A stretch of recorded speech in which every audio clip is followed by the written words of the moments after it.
Welcome. I hope this is working. Welcome to Neuralink live update. We're going to tell you about the progress of the first patient with the Neuralink, Poland, and do a recap of the progress there. Then talk about what changes we were making for the second patient, which we're hoping to do an implant in the next week or so. And this is for our first product, which is called Telepathy, which enables you to control a computer or a phone just by thinking. So we'll start off with just some introductions. DJ, you want to start? Hi everyone, my name is DJ Sal. I'm an electrical engineer and a chip designer by training. I led the design of several generations of the Neuralink implant. Currently, I was on the founding team and currently a president. I'm Matthew McDougall. I'm a practicing neurosurgeon and head of neurosurgery at Neuralink. Yeah, go ahead. Yeah, head of brain interfaces applications. And I'm Bliss. I'm a software engineer at Neuralink, trying to figure out how to turn brain activity into cool stuff in the world. All right, thank you. So let's see. So we'll just get going into the presentation. Our first product is something, like I said, we call Telepathy, which enables the person with the Neuralink implant to control their phone or computer just by thinking. And once you can control your phone or computer, you can essentially control almost anything, literally just by thinking. So there's no eye tracking or anything. It is purely your thoughts. This is really quite a profound device that can help a lot of people who have lost the connection between their brain and body. Imagine people like Stephen Hawking, imagine if he could communicate at the same speed as someone who still had the connection to their brain and body. It's really something that can help millions of people around the world. And it's part of our overall goal of enabling very high bandwidth connection between the brain and the rest of the world and your computers. The long-term goal, which sounds a little esoteric, is to mitigate the civilization risk of AI by having a sort of closer symbiosis between human intelligence and digital intelligence. But that'll take many years. Along the way, we're going to help solve a lot of brain injury or spinal injury issues. And then with our first product, Telepathy, that's going to be really quite profound. There is also potential long-term for bridging the gaps. So if there are damaged or severed neurons, being able to span the gap between the brain's motor cortex to the spine to enable someone to use their body again. I think that would be very exciting, and that is something that is possible in the long term. And then our second product, which we've demonstrated to work with monkeys, is Blindsight, which would enable someone who is completely blind, or lost both eyes, or completely lost their optic nerve to be able to see. So that's something that we hope to demonstrate in the future. So this just gives you a sense of what the device is. A way to think about the Neuralink device is like a Fitbit or an Apple Watch with tiny wires or electrodes. Those tiny wires are implanted in the brain and they read and write electrical signals. A lot of people think the brain is this incredibly mysterious thing. It is mysterious in a lot of ways, but it does operate with electrical signals. So if you can read and write those electrical signals, you can interface with the brain. And the device is sized so that it is the same size as the piece of skull that is removed. So if it's like a few centimeters diameter of skull that's removed, we replace that with the device after implanting the tiny wires with the surgical robot. And that enables read-write capability to the neurons. Yes, exactly. It's completely wirelessly. I could have a Neuralink right now, you wouldn't know. And it charges inductively, so you could just basically have an electromagnetic pad that you charge the device with. So yeah, it's like an Apple Watch, exactly. So except that it's actually a much harder technical challenge to solve, given that there's limit as to how much you eat the brain tissue. Whereas for phones and Apple Watch, you don't whatever. actually really care if it's sitting on a table. Sure. So it's got to go through skin and stuff as well in our case. So it is a tougher challenge to charge and to have high bandwidth communications, given that it's got to go through skin and hair and stuff. We have solved it. But we have solved it, yeah. Yeah, so our first step with the telepathy is basically to unlock digital independence for people with paralysis and to allow them to control the computer just with their mind without moving their body. And our goal is to provide them the same level of control, functionality, and reliability that I have when I'm using a computer. Even better than the level of control I have. It's not a high bar for you. To be clear, this guy, he's controlling this with his brain. So you can't see his hands in this video, but he's not using a mouse and keyboard. Just thinking about how to move the cursor and playing Civilization 6. No eye tracker. Right, there's no eye tracking. He's live streaming it. You can go watch this on Twitter. Just thinking. That's it. Just thinking. This is a couple days ago. Cursor move here. Yeah, this is like last night or 2 nights ago. Something. Yes. Yeah. I think the way he also described it is he's using the There's many more videos on the platform. Yeah, so he's streaming that live and also can talk and move his head with the problem multitask. Yeah, you can also, if you join this live stream, you can ask him questions. He'll tell you all about what it's like to move. Also, I think I haven't played Civilization myself, but I think this is actually not easy mode. This is expert mode. This is Emperor mode. Emperor mode. If you have played Civ, Emperor mode is like the highest difficulty level. Just the point is, this is a cognitively demanding task while live streaming, playing the hardest mode of the game. And he's able to do that while moving the cursor. Talking, engaging with the audience while playing games. One of the other games he likes to play a lot is chess. I think it gets lost sometimes that he's actually playing speed chess. Against me, yeah. Which requires an incredibly high fidelity degree of control and speed of control in order to be able to win. Also, another cool stuff about our device is that use it anywhere, anytime. Also on a plane, during a flight, while creating really cool memes of cat. Also, our device unlocks things that previously were impossible for our participant. For example, we were able to connect him to his gaming console, Switch, and play Mario Kart with friends and family. And it was lovely to see them playing together after years that he couldn't do it since his injury. Imagine if you're sitting one row over from this guy and playing. You look over, he's making a cat meme. No hands, no movement. Yeah. Live in a real world. Yeah, it's a strange time. Yeah, and he loves using the device and using independently daily to watch videos, read, play games using the browser. And the key metrics that we care is to make sure our device is actually useful, is to basically the amount of hours he use the device daily and weekly. And we track it since the surgery. And on weeks that he's not too busy and not traveling, he can even reach 70 hours of using the device a week. This is amazing.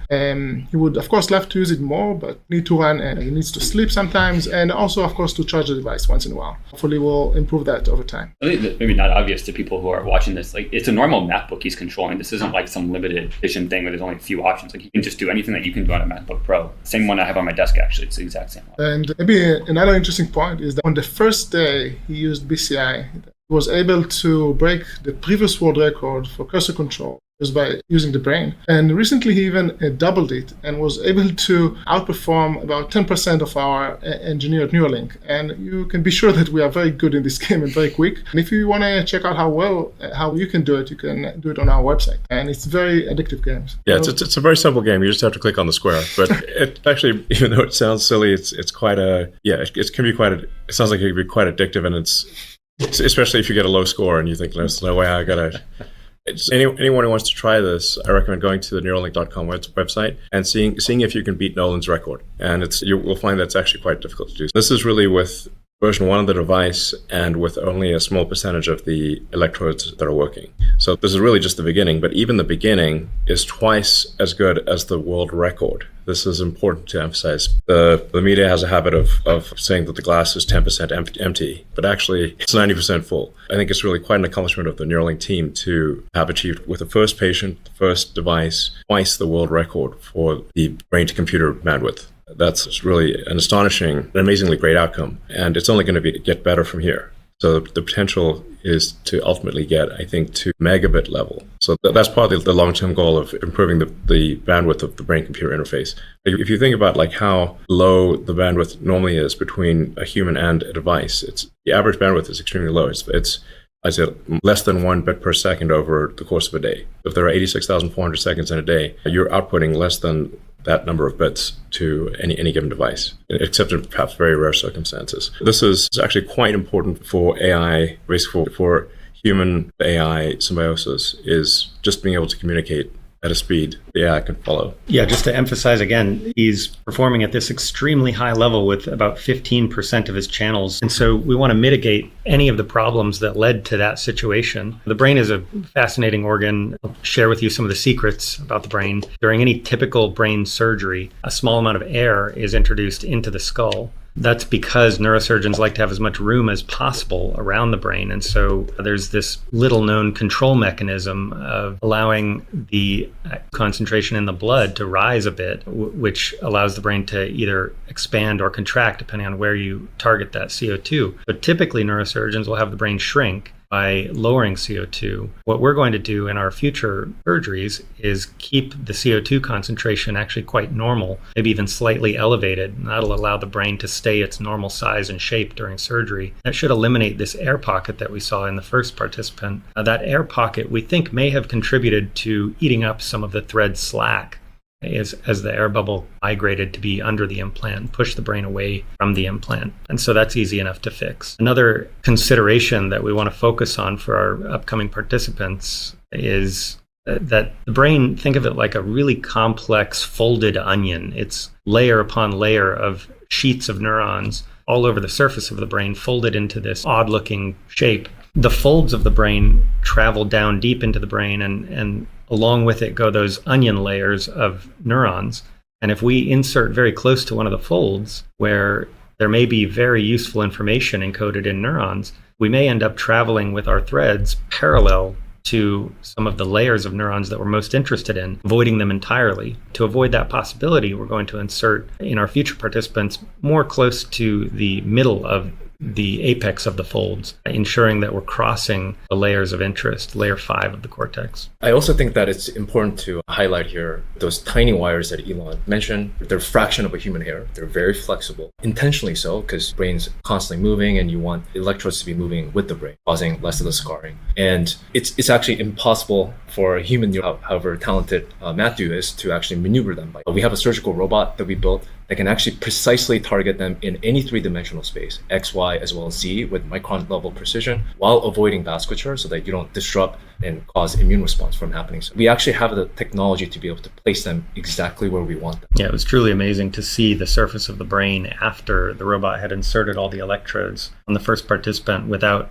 a drop of blood in sight. Is really quite an achievement. Yes, so something that probably most people don't realize is that the brain appears to be somewhat undifferentiated. So if you look at the cortex, it looks like a whole bunch of folds that where maybe it's not obvious just looking at, say, a picture of the brain that the brain is highly differentiated. That you pretty much know exactly where the part of the brain is that controls your right hand and your left hand and your leg and that kind of thing, or vision. It's actually quite precisely located. It's not. Some people might think, look at the brain like, oh, it could be anywhere, but actually, its brain is highly differentiated, even though it doesn't look it. It's yeah. Do you want to describe how we actually how we identify where to drill the cranium? We can put a patient that is considering this implant into an MRI, so a functional magnetic resonance imaging machine, and ask them to imagine hand movements that, because of the spinal cord injury, don't happen. But just imagining those hand movements causes these areas of the brain to light up in the fMRI scanner. So we have a pretty good idea, based in fact, for each individual participant, which part of their brain is going to respond to imagined movements of the hand. And so we can map those imagined movements, much as we all do when moving a mouse, to controlling a cursor on a screen, even without the use of a mouse. Yeah, but anyway, I think this is an important point, that it's not like the part of your brain that controls your hand might be anywhere in the cortex. This is not the case. It's going to be in a very specific region, and it's going to be precision is key too. Yeah. The left-handed, right-handed thing, in my mind too. If you're right-handed, you want the device on the left side, contralateral side to the hand. That's your dominant. Yeah, the left side of your brain controls the right side of your brain. Another of the risk mitigations we're looking at in the future is that the implant has a certain size. The depth of the bottom of the implant is actually thinner than the average human skull. And so what we want to be able to do is control the size of the gap under the implant, give the threads that travel from the implant into the brain as much slack as possible. We didn't do this in the first participant because we didn't want to manipulate any of their tissue that we didn't absolutely have to. In upcoming implants, our plan is to sculpt the surface of the skull very intentionally to minimize the gap under the implant, such that the bottom of the implant travels perfectly flush with the normal contour of the inner side of the skull. That will put the implant closer to the brain. It will eliminate some of the tension on the threads, and we think it will reduce some of the tendency of threads to retract. And we actually built a tool to do. Yeah, this is a very important detail. You really want the inner contour of the skull to be flush, so that the implant, the brain doesn't want to pucker up into the gap. That's really quite a big deal. Minimizing the air pocket and the implant being flush with the inside contour of the skull are two very important. The additional benefit here is that you do see some amount of stick up, what we call stick up, so you minor bump in the head, but this actually eliminates that even further. Yes, really our goal is that if you run your hand over the top of the skull, you don't feel any bump, you don't feel any device. And that even if someone was bald, you wouldn't really even notice it. And then from the inner contour of the skull, the brain, from a physical standpoint, doesn't really notice that there's a divot in the skull, because there's no divot. Okay, another aspect of the human brain that obviously differs from any of the animals that we tested in is that the human brain is a lot bigger. And so you may not realize that means the human brain moves quite a bit more than any of these other smaller brained creatures. And so when we open the skull, we see the brain travel toward and away from the robot about 3 millimeters in total as the heart beats and the breathing takes place. And so that movement, it adds a small challenge for the robot in precisely choosing a depth to insert each thread. It's not an enormous challenge, and we've already upgraded the robot's capabilities to be able to even more precisely target depth in even a very rapidly moving brain with a high amplitude of movement. You may think the most obvious mitigation for threads that pulled out of the brain is to insert them deeper. We think so too. And so we're going to broaden the range of depths at which we insert threads. For the very first participant, we had an enormous amount of data from our animal work, and we had very highly optimized our insertion depth to maximize the crossing of the layers of interest in the cortex with the electrodes that we're recording from. Now that we know retraction is a possibility, we're going to insert at a variety of depths that even in several cases of differing amounts of retracting threads, we're going to have electrodes at the proper depth. And with the deepest threads, be able to track how much retraction has occurred across the surface of the brain from each thread. And so we're going to both have more threads in the right layer and have better data on how much retraction has occurred. If you're a BCI nerd, you might know that being able to control individual Z depth per thread is not something that most neural interface devices offer. Most neural interface devices are a static, fixed, rigid array that you push in and all the electrodes are on depth. To be able to do this is actually pretty novel part of the robot. Yeah, the historical approach is to actually pound in a sort of bed of nails with an air hammer into the brain. It looked crazy. Yeah. Just not a camera. This is. It sounds somewhat barbaric. This is not what we do, but this is what's been done before. Is literally just hammering in what looks like a bed of nails into the brain, which that's even actually works. It's astonishing that it actually works. And some people like manually, like DBS probes, you're just sticking in by hand. Neurosurgeons just guiding them in. Those are several orders of magnitude more volume of brain tissue that you're destroying compared to what we're doing. But that deep brain stimulation stuff does actually work. It actually helps people a lot. Yeah.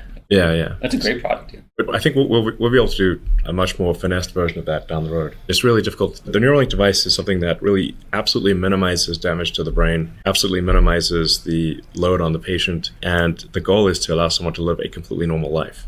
You won't even notice that someone even has the device. So, like I said, the ability to control your computer and phone, that's our telepathy, and then next device being able to allow people to see that could not see before. And in fact, you could allow people to see Geordi LaForge in Star Trek in any, whatever. Infrared. Yeah, infrared, ultraviolet, radar. So I think another way of saying it is that we want to give people superpowers. So it's not just that we're restoring your prior brain functionality, but that you actually have functionality far greater than a normal human. That's a super big deal. And I also think oftentimes the questions that we get a lot is, why do you have to actually go into the brain? What if you place it on the surface or outside the skull? Basically, the long story short, the physics of how it works, you really need to get the sensors, which are these facing in the brain, next to the source, which is as close to it as possible. Otherwise, what you get is you get a population response and not be able to do the level of controls that we believe. Yeah, maybe a good sort of analogy would be like if you're trying to understand what goes on in a factory, you need to go into the factory. You can't just put a stethoscope on the wall and try to figure out what's going on. Like anything on the outside of the, trying to read things from the outside is like putting a stethoscope on the wall of a factory, trying to understand what's going on in the factory. It's not going to be effective. You've got to be, threads are going to be in there. But I just want to emphasize again, like the goal is to give people superpowers, not just to restore prior functionality. It's very exciting, and I think that should give hope to a lot of people in the world that the future is going to be exciting and inspiring, and the technology is going to give them superpowers. That's amazing. Yeah. And can you multitask with it? Yeah, in fact, if you look at Nolan's streaming, and you can just check out Nolan's streams on the X platform, he's multitasking all the time. So he's while talking and listening to podcasts. And, yeah, exactly. It's really just if you're using your hands and you're playing a video game while talking. Don't take our word for it. Just go watch. I mean, he's out there on the internet doing his thing. Yeah, exactly. So can you do keyboard shortcuts, or is it just the mouse? Yeah, that's actually what we're working on right now. Sure. So currently he's working with the mouse, but we are also exploring decoding more dimensions outside from the neural activity, multiple clicks, so to do shortcuts or just able to control more games, like control our Facebook controller. But also in the future, we plan to expand to decode the text, not just the mouse control, but also allow participants to. Actually, so maybe going back to the discussion of thread retraction, one of the very exciting parts to me about this story is that we're able to do so much with 15% of channels. When you have more channels, what that actually offers you is not just faster mouse control, because in the motor cortex, neurons don't all represent the same thing. So if you're trying to understand what an individual finger is trying to do, you might or might not have an electrode next to it. And the more channels you have in the brain, the higher likelihood you have representation or decodability of all fingers on the hand. And so if you're trying to do something like output text at a fast rate, which is something that matters a lot for people who are completely locked in, who cannot speak at all, who are trying to just say I love you to a loved one in their family, or ask for a glass of water or a scratch or whatever. Being able to type at a fast rate is extremely important. And the more fingers you have access to, the higher probability you can do that efficiently. And yeah, I'm super excited about how the ceiling is we can get to as we solve this stutter traction issue. Yeah, we're currently at approximately 10 bits per second peak rate, but ultimately we want to get to megabit, and I think ultimately whole brain interface, I think many years from now, I think gigabit level is possible. So that's pretty astonishing. This is still version 1 of our device. As we mentioned, it's version 1 with only 15% of the threads working. The current device has 64 threads with 16 electrodes on each thread. Our next device has threads with 8 electrodes per thread. Because as we get more confident about where exactly to place the thread, you need fewer electrodes per thread. So we can essentially, with the current device, without substantial changes, potentially double the bandwidth if we are accurate with the placement of the threads. And then our next generation device will have maybe even more channels. Yeah. So 3,000 in the year. Yeah, so next device we're aiming for 3,000 channels. This will just keep getting better and better, really moving up, I think, in orders of magnitude in factors of 10, basically, in what kind of bandwidth. I think it won't be all that long before someone with a Neuralink device can communicate faster than someone who has a fully functional body, and I think faster than the fastest speed typist or auctioneer. The esports tournaments are going to be like you literally won't be able to speak faster than someone can communicate with a Neuralink telepathy device. Maybe a very interesting part of this. Basically, we currently connect to standard inputs to the computer through mouse and keyboards. But very soon, as we will have a much broader bandwidth, we need to think about new ways to actually build the interface for the devices. This is something that we're very excited. Yeah, no, that's a good point, because the current input devices are centered around human hands. Yeah. So it's like we've got these little meat sticks that we move, and there's a certain rate at which you can move your fingers, and so we've got like the mouse and the keyboard and with a joystick control, Xbox controller or something like that. But you really don't need that. You don't need, since if you're not trying to use your hands, you actually don't need those conventional control mechanisms. And so this is why ultimately I think you'll be able to do conceptual telepathy, like where you can communicate entire concepts to someone else with a Neuralink or to the computer. Even today, we have some problems here where if you don't feel the mouse clicking under your finger, how do you know it actually happened? Because you're seeing it on the screen, but you don't actually feel the mouse click. You don't have the proprioceptive feedback of the keys under your fingertips or the trackpad under your. So there's all sorts of interesting UX challenges of how to actually give the user some sense of what their decoder is actually doing or what the Neuralink is actually doing when they're trying to use it. Wireless. Yeah, it's Bluetooth. Just a Bluetooth connection, just like how your normal Apple mouse or like Apple Magic keyboard connects to your computer. Same exact thing. In fact, we can basically have this exposed as an HID interface if we want. It's just the name of the protocol for sending bits from a mouse into a computer. Yeah, I can plug into basically anything. Yeah, I think we chose that interface because it's ubiquitous. Yeah. Basically, any devices have Bluetooth capabilities. Our long-term goal is to actually have our own protocol that is safe and secure. But for now, we've chosen it for interoperability. The question is, can a Neuralink chip repair the paralysis in the long term? We can't do that right now. We have done preliminary work implanting a second Neuralink in the spinal cord, and we can restore naturalistic looking hand and leg movements in animal models. But this isn't something that don't hold your breath waiting for it. It's going to be a while. We've got a lot of work to do. But yes, there's no reason in theory that we can't repair paralysis. Yeah, essentially, there's no physics barrier to fully solving paralysis. That is perhaps a way to say it, that you've got signals coming from your motor cortex that if they are transferred past the point where nerves are damaged, essentially it's basically a communications bridge. So you bridge the communications from the motor cortex past the point in the neck or spine where the nerves are damaged. And it is possible from a physics standpoint to restore full body functionality. It's a very hard technical problem, but there is nothing that prevents it happening from a physics standpoint. In terms of next phase of rollout, we really want to make sure that we make as much progress as possible between each Neuralink patient. So we're only just moving now to our second Neuralink patient, but we hope to have, if things go well, high single digits this year. And I don't know, maybe this is somewhat dependent on regulatory approval and how much technical progress we make. But within a few years, hopefully thousands. Yeah, and I think one thing that is important to highlight is that it's not that we built only one device and one surgery. We've done hundreds of surgery. We built thousands and thousands of devices, even for just the ability to earth any sort of low frequency failure mode. We have already been investing very heavily in infrastructure to be able to scale this thing on the device manufacturing side, as well as on the surgery side of things. We want to be able to help as many people as quickly as possible. Yeah. We go through obviously the appropriate hurdles that are regulatory challenges and proving out the device with. Yeah, the device implantation really needs to become almost entirely, if not entirely, automatic. In the same way that, say, LASIK eye surgery is done, you don't have an ophthalmologist with a laser cutter by hand. That would be crazy. But the ophthalmologist oversees the LASIK machine and makes sure that the settings are correct. And then the machine does everything and restores your eyesight. It's really remarkable how many people have had their eyesight restored with LASIK, and I think there's another one called Smile.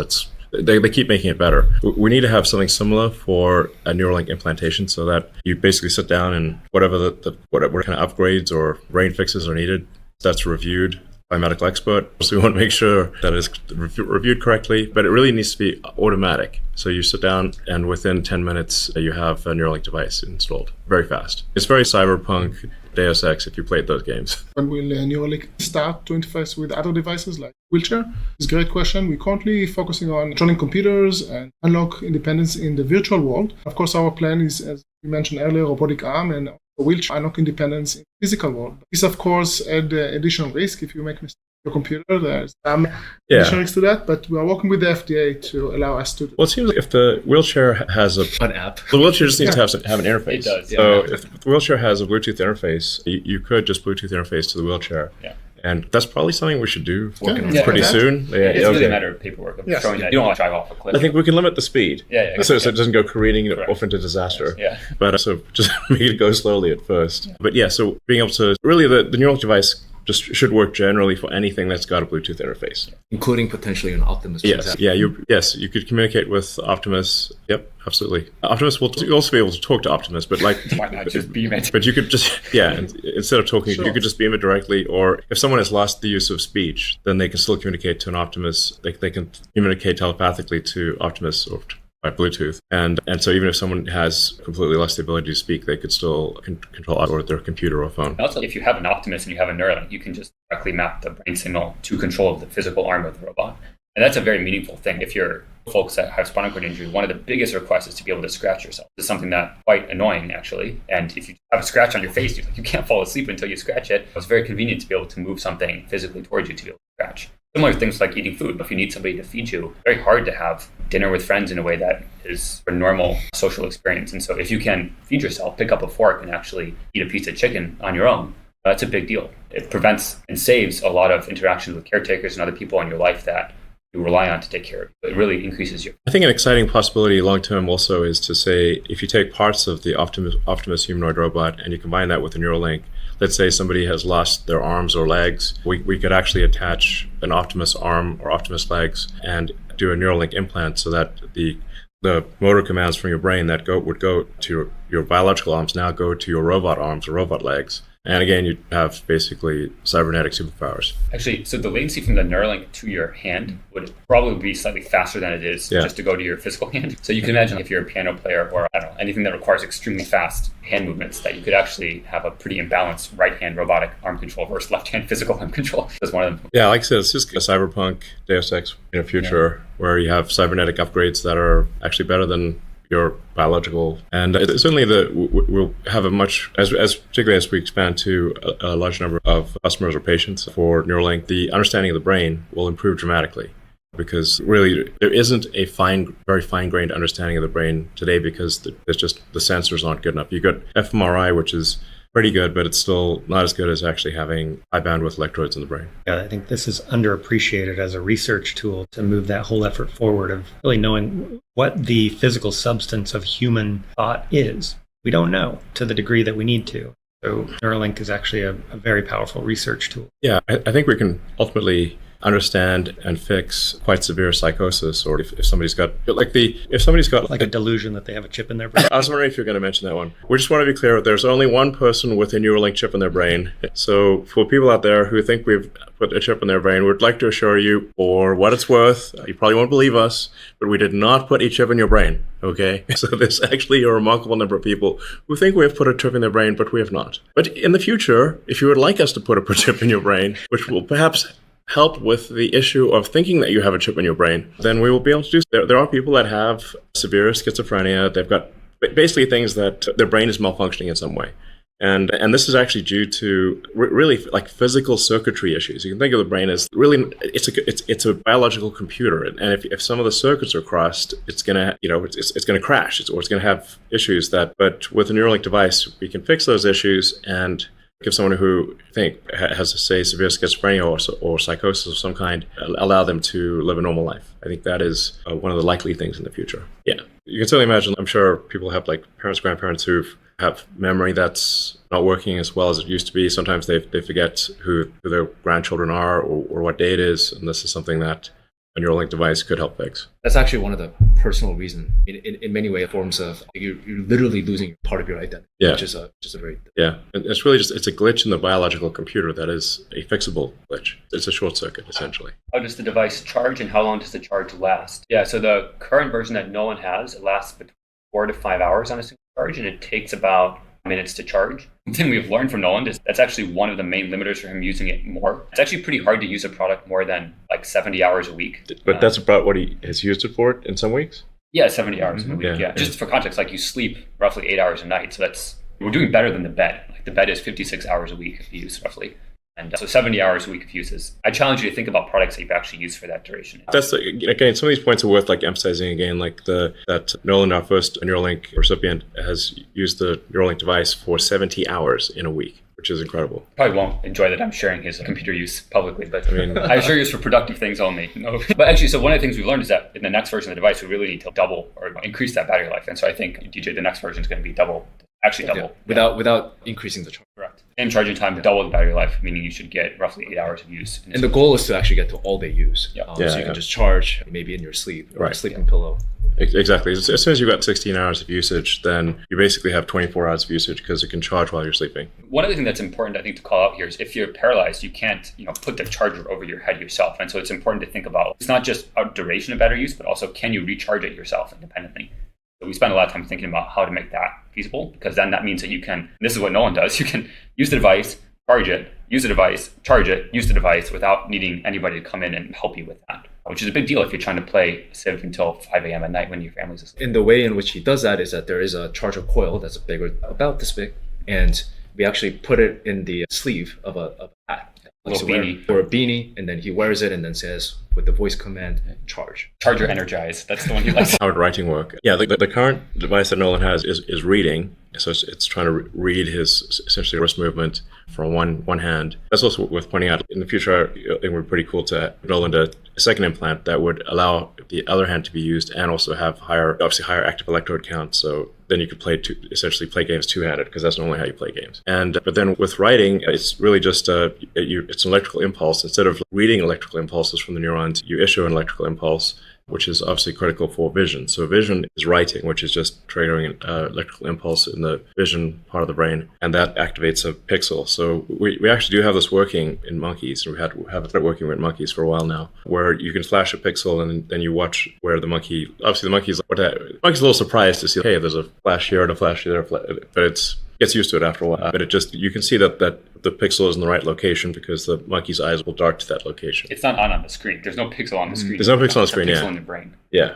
You just verify that you're triggering a pixel in the right part of the brain. So, the initial resolution for vision will be relatively low, sort of Atari graphics type of thing. But over time, it could potentially be better than normal vision. Motor applications, as Bliss mentioned, there is feedback. Right? There's a proprioceptive feedback. There's a tactile feedback. Especially for a robot arm, like if you're trying to grasp a cup, you need to know you got it. Yeah. One egg.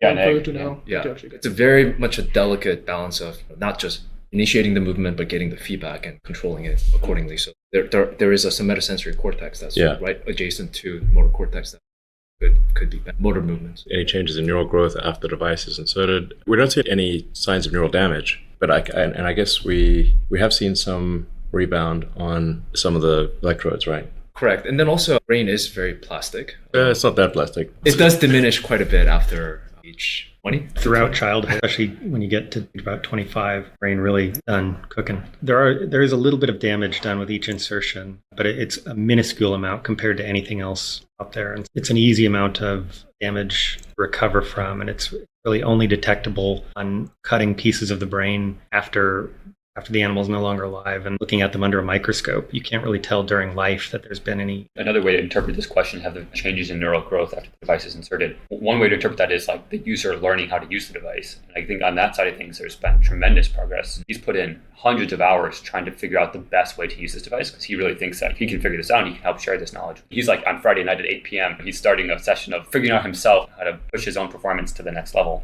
And that's really a unique learning process because there's not many people in the world that have had the experience of moving something. And so there's a lot of nuance to, okay, how exactly should I imagine or attempt to move my wrist to get the thing to move? Yeah, he's really dialed that into it. Also, just the sheer number of hours that he's Insane. using, even in the past 6 months, right? Yeah. In many ways, he's using it in his travel, in his plane ride. Effectively, PCI has left the lab. Yeah. One of the questions is how close we're converting thoughts into text. Right now, it's more about moving cursor from the screen on a virtual keyboard. But long term, you should be able to really transmit entire words faster than anyone could possibly type. I'm able to type hello world today, but we're still in the early days of making that a polished experience. The other things that we're looking at is sign language, right? Yeah. At the end of the day, it is a movement of into. Yeah, that's true. Was the brain trying to naturally push the threads out? This is a universal feature of any implant in the body. The body tries to reject it, and the goal of the surgeons and the technology team is to fight that. And so with artificial hips and with screws in the spine, we've done a really good job of finding biocompatible materials and techniques to fix those implants in the body. Past a certain age, it's getting hard to find someone without some kind of implant, knee kind of screws in their spine. And so we've got this problem pretty well solved. To answer your question, yes, the body is trying to get rid of any implant, but we can ensure that basically can't. It's also worth highlighting that the threads have not actually moved in the past 5 months. There's some still minor movements in terms of some maybe getting pushed in a little bit, pushed out a little bit, but it's more or less very stable for. And the reason for that is, once you do a brain surgery, it takes some time for the tissues to come in, and then the scar tissue or the neomembrane to actually come in and then anchor the threads in place. And once that happens, it has been stable and you've seen much movement. That's where the world record performance starts to come in. Yeah, that was a couple weeks ago. Yeah, the threads, it is important that the threads be extremely tiny. If they're extremely tiny, then the brain does not, the smaller they are, the less likely the brain is to react to them. That's why we want the threads to be extremely tiny and also to minimize any damage to neurons. On that note, we do plan to actually share some of the tissue response in detail in some of the later upcoming updates. Yeah. It is quite it's challenging on many fronts to do something like this because you're trying to read and write electrical signals, but you need to have the threads themselves need to be electrically isolated and not subject to corrosion in the body. So like the just metal by itself is so much subject to corrosion or being attacked. So it's like in terms of the various coatings and things to actually make this electrode work while not actually eroding its performance over time is very difficult. Human bodies are a very harsh environment. Very harsh environment. It's a bag of salt water with bad sensors that's elevated temperature that is well regulated. I'm sure people have experienced dropping their electronic devices in the seawater and in an instant. So we're going to wrap this up soon. There's like a few last questions. Yes. So a good question. So what about upgrades? So yeah, we do think it's going to be important to be able to upgrade the device over time. Just like you wouldn't want like an iPhone 1 stuck in your brain forever. If you've got an iPhone 15, you probably want the iPhone 15, not the iPhone 1. So I think people over time will be able to upgrade their Neuralink. So we'll take the Neuralink device out and put a new one in. And we have done this with some of our animals. And they've actually, in one case, we did it with, we upgraded a device 3 times and with a pig. Yeah, we did it with a monkey as well. Monkey, he's able to do PCI. Yeah, so, and he's doing fine. Yeah, Pager has the latest implant. Yeah. Actually, he hit his record with the last. Yeah, with an upgrade. But still beat him though. Still beat him. Yes, this is true. Humans are top of the species leaderboard right now. Pager's like 8 or something? Pager's like 8.5 BPS. Okay. Well, that's a very high score. Yeah. I'm not trying to put Pager down. And also to train a monkey to do that is like a whole challenge on its own. We have the best animal care team. Yeah, I just do want to emphasize we do our absolute best to take care of the animals. And when we had a USDA inspector come through, she said that this was the nicest animal facility she's ever seen in her entire life. They So order breakfast on an app. the monkey orders room service. Yeah, I'm not even kidding. Yeah, we have monkey room service, which is rare. We're the only ones who offer monkey room service. We really do everything we can to maximize the welfare of the animals. All right, with that, thank you everyone for tuning in. I hope you found this interesting.